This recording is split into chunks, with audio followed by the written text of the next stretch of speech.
Dear Patriots, before the news starts, please subscribe to our patriotic channel by clicking the subscribe button. Give us a thumbs up to this video. Don't forget to leave your opinion below in the comments section. Share the news on Facebook and Twitter so you friends see it. Thank you. Don Lemon just spit on graves of those that died in Texas. What he said will ruin his career. On Monday, Don Lemon opened up his show and argued that thoughts and prayers weren't enough on Sunday when 26 people were slaughtered in Sutherland Springs, Texas. Lemon said that faith without works is dead. Watch the disgusting video below. Advertisement. Here's what Lemon said: thoughts and prayers didn't stop a troubled person from buying assault-grade weapons that took the lives of 26 people in an instant. And please don't get me wrong. This is not at all about the Second Amendment or taking guns out of the hands of responsible gun owners. Share this if you think Lemon needs to shut his stupid trap and stop insulting those that are praying for the recovery of those in Sutherland. Let's send Lemon a message by showing him how many prayer warriors there are out there. Get this out everywhere and let's send some positive energy to those in Texas. God bless Texas.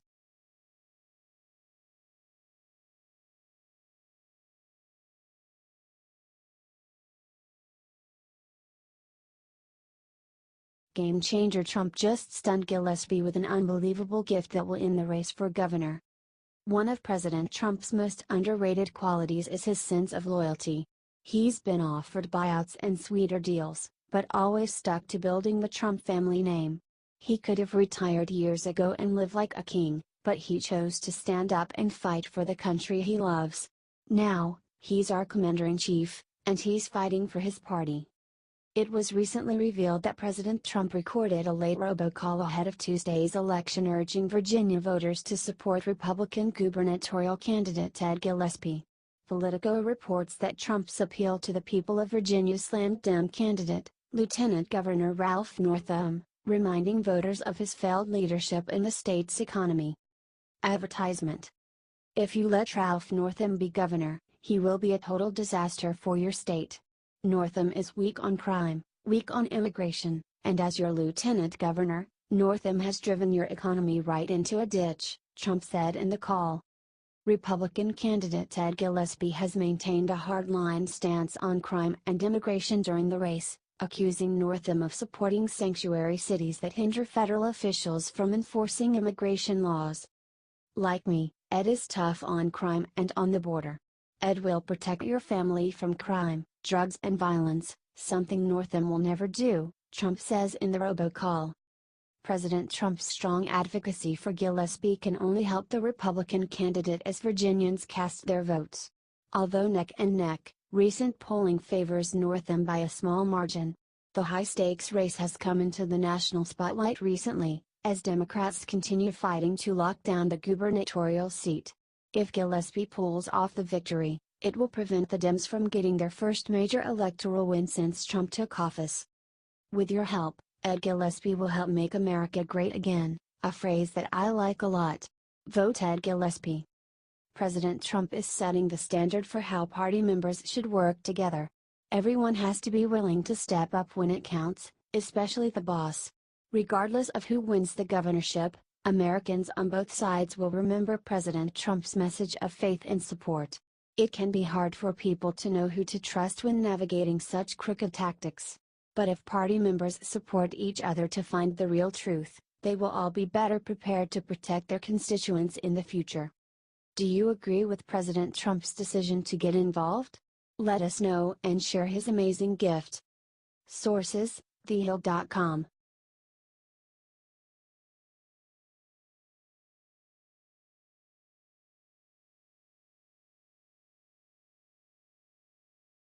Breakdown: breakout Texas shooter had shocking experience in mental hospital before shooting. New details have just emerged about Devin Kelly's past, and the revelation is shocking. It also proves why liberals are flat wrong on the Second Amendment. In the aftermath of Sunday's horrific church shooting, the left immediately launched into a push for draconian gun control legislation. Meanwhile, conservatives renewed calls for mental health reform. Now, thanks to this revelation about the shooter's past, We now know which approach it would have worked. Advertisement. According to KPRC Houston, the gunman escaped from a mental hospital before the attacks. The incident report, filed by the El Paso Police Department, states Kelly was picked up at a bus terminal in downtown El Paso before midnight on the evening of June 7, 2012. The report states 2 officers were dispatched to the terminal to look into a missing person report. When they arrived, the 2 officers learned Kelly had escaped from Peak Behavioral Health Services, a mental health facility in Santa Teresa, New Mexico, that has a dedicated unit for service members and veterans. The right have been calling for improvements to veterans' care and mental health for years. Had those reforms been allowed, this deranged individual may have gotten the treatment he required. Instead, the mental health system let him escape. 5 years later, he shot and killed 26 people inside a small Texas church. Oh, and the person who finally stopped him was an NRA instructor. We need mental health reform and we need our Second Amendment rights. Both protect us from tragedies such as these, and both are opposed by the left. Comment "He's sick" and share so that everyone sees the truth behind this tragedy. Action is required, just not the kind the left wants.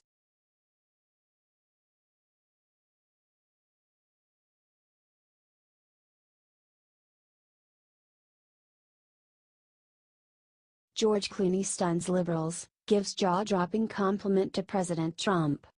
Well, this was unexpected. Hollywood is so anti-Trump they don't even know why anymore.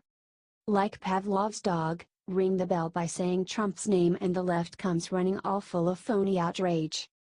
Easily programmed the left is, and that is one reason, among many, that they have no power left in America.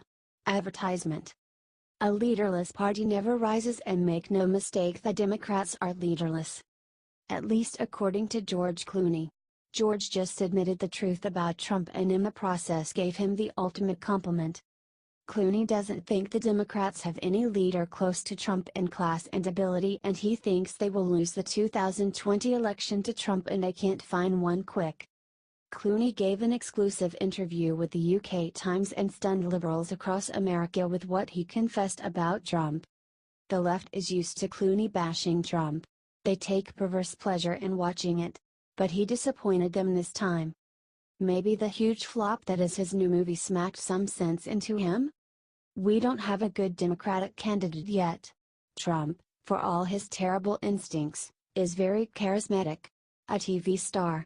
People didn't vote for him because he accomplished anything. They knew him. And they were, like, he's exciting. He says outlandish stuff. That's fun. He's got a star on Hollywood Boulevard. Clooney went on to say the leaderless Democrats are in a tough spot with none of their potential candidates making an impact. Do the Democrats need a celebrity? Not necessarily, Clooney said before adding, but you need someone who can light up the room. Like Trump does. Look, the Democrats are out of good ideas and have no more lies to run on, so it will be hard for any candidate to overcome those flaws. Let alone beat someone as accomplished as President Trump. Share if you agree. HT Washington Times.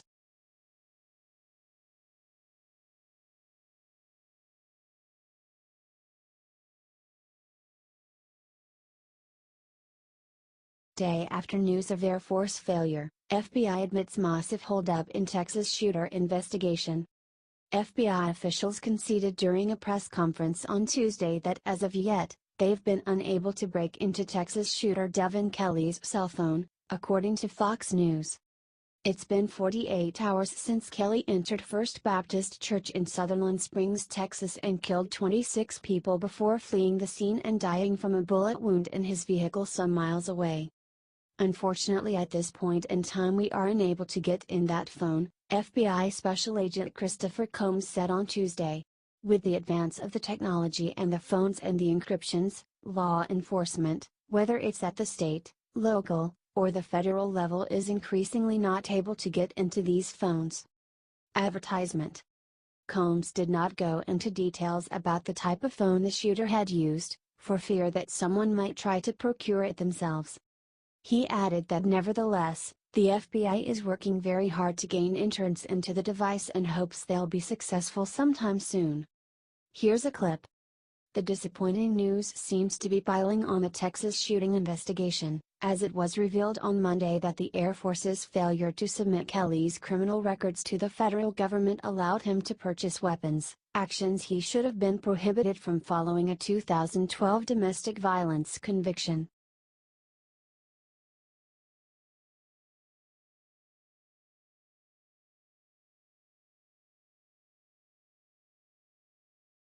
After Jeff Flake makes stupid gun control push, Trump Jr. makes him feel like an idiot with one tweet.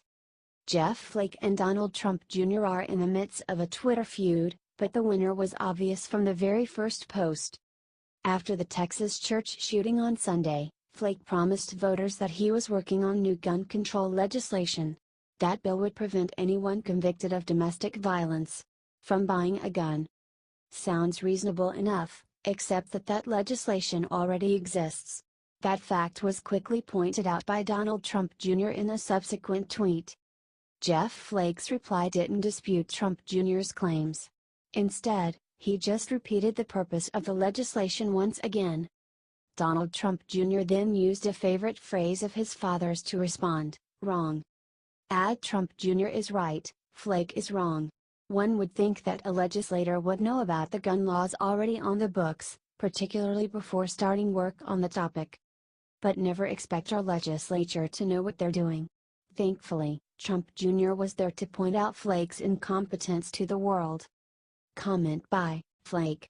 And share if you're happy Flake is leaving Congress forever. We won't have to deal with him for much longer, thank goodness.